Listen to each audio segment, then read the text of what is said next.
தந்தை, மகன், தூய ஆவியின் திருப்பெயராலே ஆமென். பரலோகத்தில் இருக்கிற எங்கள் பிதாவே, உம்முடைய நாமம் அர்ச்சிக்கப்படுவதாக. உம்முடைய ராஜ்யம் வருக. உம்முடைய சித்தம் பரலோகத்தில் செய்யப்படுவது போல பூலோகத்திலும் செய்யப்படுவதாக. எங்கள் அனுதின உணவை எங்களுக்கு இன்று அளித்திரளும். எங்களுக்கு எதிராக தீமை செய்கிறவர்களை நாங்கள் பொறுப்பது போல எங்கள் பாவங்களையும் பொறுத்திரளும். எங்களை சோதனையை விளவிடாதையும் தீமையிலிருந்து எங்களை ரட்சித்திரளும். ஆமென். இயேசுவே, உம்மை ஆராதிக்கிறோம். இயேசுவே, உம்மை மகிமைப்படுத்துகிறோம். இயேசுவே, உமக்கு நன்றி கூறுகிறோம். மரியே வாழ்க. அன்பு சகோதர சகோதரிகளே, வணக்கம். நம்முடைய கத்தோலிக்க திருச்சபையில் நிறைய அருள் வளங்கள் இருக்கிறது. நமக்கு தெரிஞ்சதெல்லாம் டிப் ஆஃப் தி ஐஸ்பர்க், ஒரு பனி மலையினுடைய நுனி மட்டும்தான் நமக்கு தெரிஞ்சிருக்கு. அவ்வளோ இருக்குது. அது மட்டும் இல்லை, கடவுள் இந்த திருச்சபையை அவருடைய அருள் கொடைகளால் நிரப்பி வல்லமையாக பயன்படுத்துகிறார். அதில் எவ்வளோ சொல்லலாம். அதில் ஒன்று தான், ஒரே நேரத்தில் 2 இடத்தில் தோன்றக்கூடிய ஒரு அருட்கொடை. ஆங்கிலத்தில் பை லொக்கேஷன் அப்படின்னு சொல்லுவாங்க. ஆண்டவருடைய நற்செய்தியை அறிவிக்கிறதுக்கும் அவருடைய அருள் பணியை செய்வதற்கும் அவருடைய அற்புதங்களை செய்வதற்கும் ஒருவர் ஒரே நேரத்தில் 2 இடத்தில் தோன்றுவார்கள். இது திருச்சபையில் நிறைய பேர் இருந்திருக்கிறார்கள், இன்றைக்கும் இருக்கிறார்கள். நம்முடைய திருச்சபையுடைய வரலாற்றில் பார்க்கிற போது புனித பிரான்சிஸ் சவேரியார் 16ஆம் நூற்றாண்டில் வாழ்ந்தவர். புனித ஜான் போஸ்கோ அவர் 19ஆம் நூற்றாண்டிலே வாழ்ந்தவர். புனித பதுவை அந்தோனியார் 12ஆம் நூற்றாண்டிலே வாழ்ந்தவர். புனித மார்ட்டின் டி போரஸ் அவர் 16ஆம் நூற்றாண்டிலே வாழ்ந்தவர்.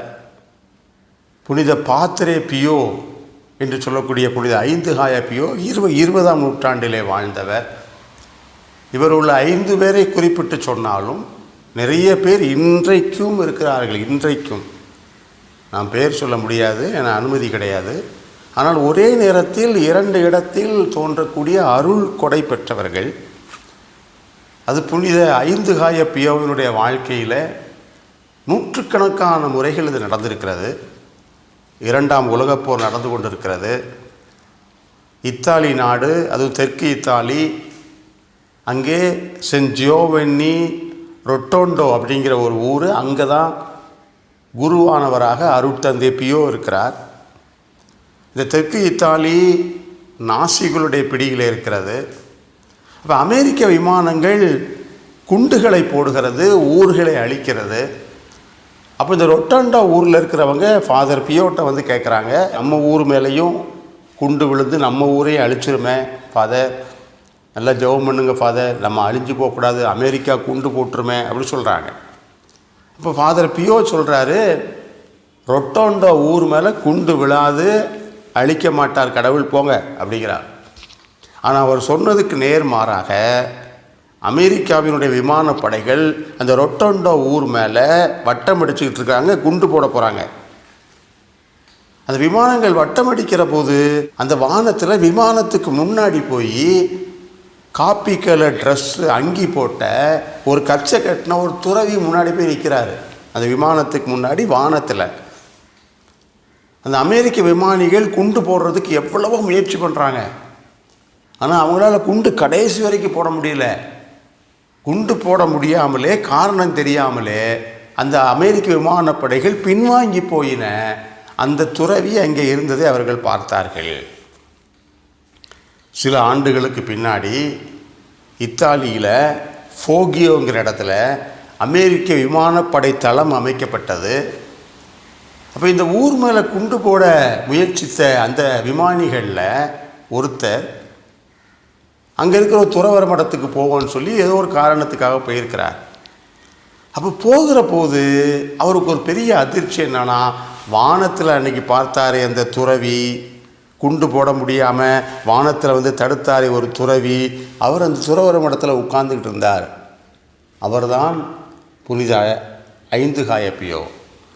அவருக்கே ஆச்சரியம், வானத்தில் பார்த்து அந்த துறவியை இந்த துறவர மடத்தில் பார்க்குறோமே. 2ஆம் உலகப் போரிலேயே 2 இடத்திலே தோன்றி அந்த குண்டு விழாமல் தடுத்தவர் புனித 5 காயப்பியோ. இதே மாதிரி நிறைய புனிதர்கள் அருட்சகோதரிகளாக, அருட்தந்தையர்களாக, பொதுநிலையினராக இன்றைக்கும் இருக்கிறார்கள். இது கடவுள் இந்த திருச்சபைக்கு கொடுத்திருக்கிற அருள் வளம். திருச்சபையே கடவுள் அவருடைய மறை உடலாக அரும் கொடைகளால் நிரப்பி பயன்படுத்தி கொண்டிருக்கிறார். நான் சென்ற தொடரில் சொன்னேன் பாருங்கள், மார்ட்டின் லூத்தர் இந்த திருச்சபையை 2 வருஷத்தில் அழிச்சிருவேன், தவிடு பொடியாகி போகும், புகையாகி போகும்லாம் சொன்னார். அப்போ நீங்கள் என்ன நினச்சிங்கன்னு தெரியல.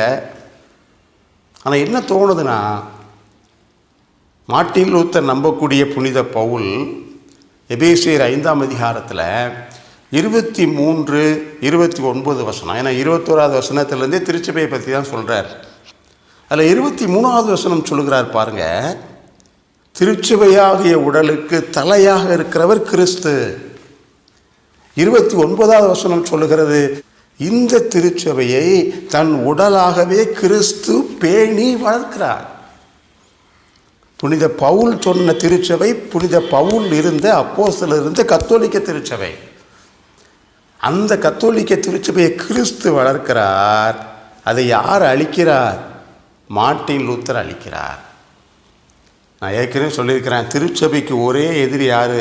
பிசாசு தான். நான் சின்ன பிள்ளையாக இருக்கும்போது எங்கள் தாத்தா சொல்லியிருக்கிற ஞாபகம் இருக்குது. அவர் ரிட்டையர்ட் ஆகி இருந்தார். திருச்சி சென்ட் ஜோசப்ஸ் காலேஜில் டிரைவராக இருந்தார் அவர். அப்போ ரிட்டையர்ட் ஆகி வீட்டில் இருக்கும்போது அந்த தாத்தா சொல்லுவார், இதுக்கப்புறம் பிசாசு கூட்டங்கள்னு சொல்லுவார். 2ஆம் வத்திக்கான் சங்கத்துக்கு முன்பாக இதை பூரா பிசாசு கூட்டம்னு சொல்லுவார். இன்றைக்கு திருச்சபை அப்படி சொல்கிறதில்ல, 2ஆம் வத்திக்கான் சங்கம் அப்படி சொல்கிறதில்ல. ஆனால் செய்யக்கூடிய செயல்கள் எல்லாம் அதுபோலவே இருப்பதாகவும் அந்த கூட்டம்தானோ என்று எண்ணுவதைப் போல இருக்கிறது. இப்போ நான் ஏன் உட்காந்து மார்ட்டின் லூத்தரை பற்றி பேசணும்? எனக்கு தேவையா?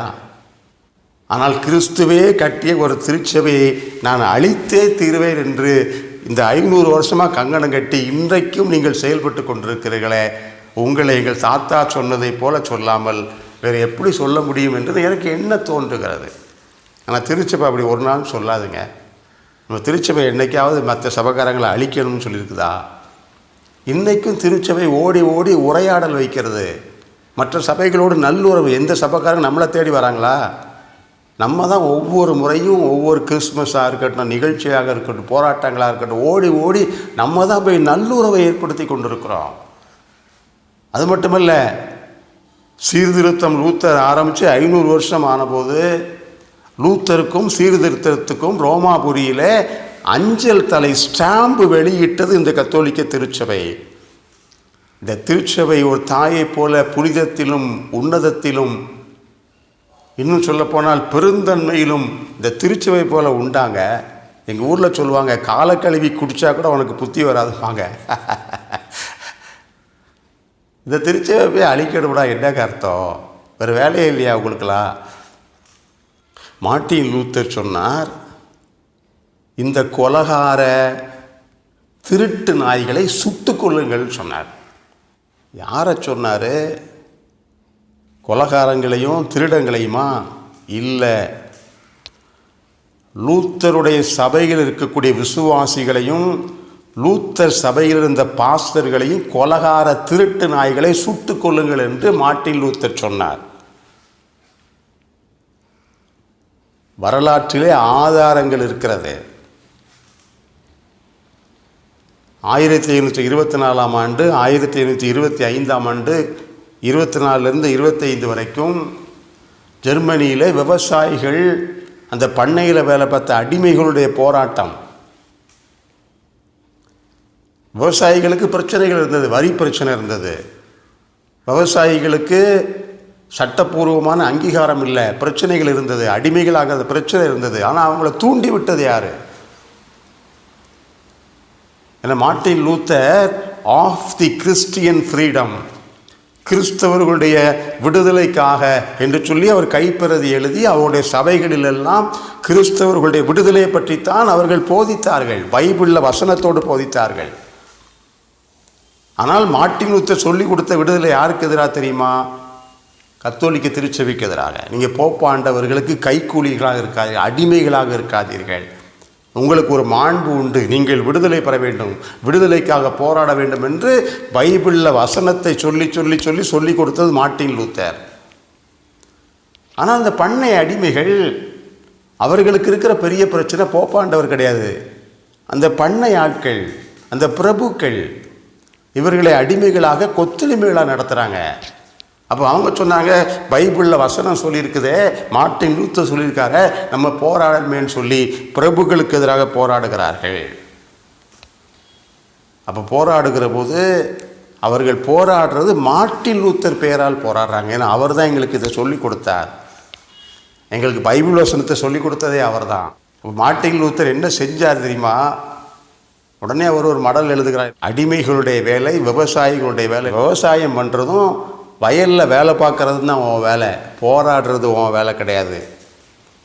பிரபுக்களுடைய வேலைகள் என்ன தெரியுமா? அவர்கள் அமைதியை ஒரு சமுதாயத்தில் நிலைநாட்டணும், அதுதான் அவங்களுக்கு வேலை அப்படி சொல்லி ஒரு கடிதம் எழுதுகிறாரு. தீமைகளிலும் பெரிய தீமை விவசாயிகள் போராடுவது பெரிய தீமைன்னு ஒரு கடிதம் எழுதினார். ஆனால் அவருடைய கடிதம், அவருடைய வார்த்தைக்கெல்லாம் மீறி எல்கை மீறி போனது போராட்டம். இப்போ எல்கை மீறி போன போது லூத்தருடைய சபையில் இருக்கிற பாஸ்டர்களும் மக்களும் போராடுகிறார்கள், பண்ணையார்களை நோக்கி பிரபுக்களை நோக்கி போராடுகிறார்கள். அப்போ லூத்தர் என்ன செய்தார்? ரெண்டு பக்கமுக்கும் சமாதானம் உண்டாக்கியிருக்கலாம், இல்லை சும்மாவாவது இருந்திருக்கலாம். இந்த போராட்டம் நல்லபடியாக அமைதியாக முடியும்னு ஜெபமாவது பண்ணியிருக்கலாம். அதுவும் பண்ணலை. இவர் என்ன சொன்னார் தெரியுமா?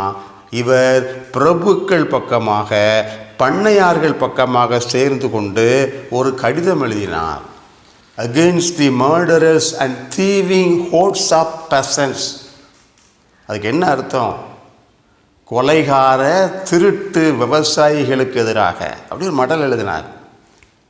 அந்த மடலில் சொன்னார், சாத்தானுடைய சூழ்ச்சி, சாத்தான் தான் இந்த போராட்டத்தை நடத்துவான், எனவே நீங்களெல்லாம் சாத்தானுடைய பிள்ளைகள் அப்படின்னு சொல்லிட்டு அவர் பிரபுக்களுக்கு சொன்னார், இந்த கொலைகார திருட்டு பைத்தியக்கார நாய்களை சுட்டு கொல்லுங்கள் என்று சொன்னார். வரலாற்றில் இருக்குது. நான் என்ன சொல்கிறேன், வரலாற்று புத்தகங்கள் இருக்கிறது, என்கிட்ட வீடியோ இருக்குது. அது மட்டும் இல்லை, நீங்கள் கூகுளில் போய் தேடுங்க. கூகுளில் 1524-25 வார் மார்ட்டின் லூத்தர்னு போடுங்க. அவ்வளோ கூகுள் சொல்லுது நடந்ததை பூரா. அவர் தான் சொன்னார், அவருடைய சபை மக்களை, அவருடைய சபை பாஸ்டர்களை கொலைகார திருட்டு பைத்தியக்கார நாய்கள் சுட்டு கொள்ளுங்கள் என்று சொன்னார். அவர் சொன்னது மட்டும் இல்லைங்க, அதை பிரபுக்கள் செய்தார்கள். இவர் சொன்னார், இந்த நாய்களை சுட்டு கொன்னா சுட்டு கொல்றவர்களுக்கு பரலோக ராஜ்யம் உண்டு, நான் அதை வாக்குறுதியாய் தருகிறேன் என்று மார்ட்டின் லூத்தர் சொன்னார். என்ன நடந்தது தெரியுமா? 3 லட்சம் மக்கள் போராடினார்கள். அந்த 3 லட்சம் பேரில் 1 லட்சம் பேர் சுட்டு கொல்லப்பட்டார்கள். ஆயிரக்கணக்கான துறவற மடங்கள் அழிக்கப்பட்டது, தரைமட்டமாக்கப்பட்டது. விசுவாசிகளுடைய ஊர்கள், நூற்றுக்கணக்கான ஊர்கள் தீ வச்சு எரிந்தன, சாம்பலானது. அறுவடைக்கு இருந்த விவசாயம் பூரம் எரித்து சாம்பலாக்கப்பட்டது. அதில் ஒரு இராணுவ தளபதி சொல்கிறாருங்க, அவர் சொல்கிறாரு, நான் மட்டும் 40 பாஸ்டர்களை தூக்கு போட்டு கொன்னேங்கிறாரு.